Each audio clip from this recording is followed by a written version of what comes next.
much, Mr. Speaker. I thank the chairman of our committee for yielding me the time. And I rise today in support of House Resolution 599, expressing the sense of the U.S. House of Representatives with respect to United States policy toward Yemen.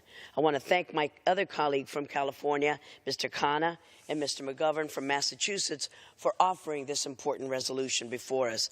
I want to thank Chairman Royce and Ranking Member Engel for always working in a bipartisan manner in our committee, including with our leadership, to bring this resolution before us today. Mr. Speaker, there are approximately 2 million internally displaced persons in Yemen right now, and international aid agencies consider Yemen to be one of the 4 current famine countries, alongside South Sudan, Somalia, and Nigeria. We must ensure that access and safe passage is being given to reach the people of Yemen who desperately need this assistance. Saudi Arabia and the UAE have security and terror concerns in Yemen, and they have to mitigate those, but there should not be any obstacles to prevent the delivery of vital humanitarian assistance to Yemen. It is positive news that this morning Saudi Arabia announced that it will begin reopening airports and seaports in Yemen. And so hopefully that aid will come quickly for those starving people. Since this campaign began in 2015, the United States has been the largest contributor of humanitarian aid to Yemen. The largest. So we must ensure that the aid is not being diverted and is actually reaching the right people who need it the most.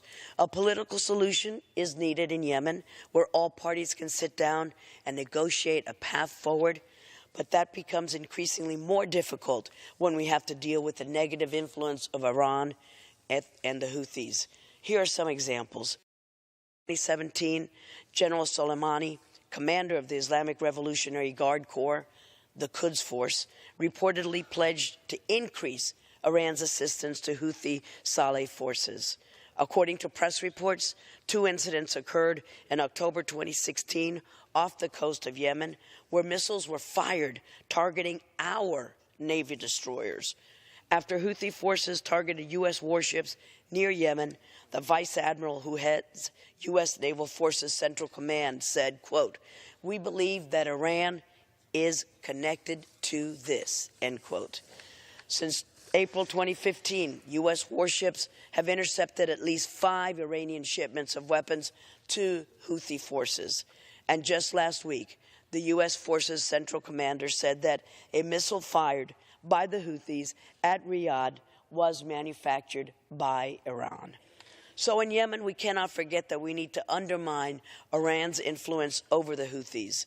Last month, the White House released a new strategy when it comes to Iran, and it stated, quote, "The Iranian regime has taken advantage of regional conflicts and instability to aggressively expand its regional influence and threaten its neighbors with little domestic or international cost for its actions," end quote.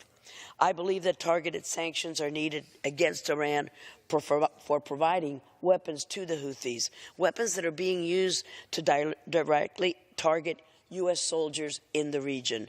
And lastly, Mr. Speaker, we cannot forget about the threats emanating from a U.S.-designated foreign terrorist organization, Al-Qaeda in the Arabian Peninsula, also known as AQAP.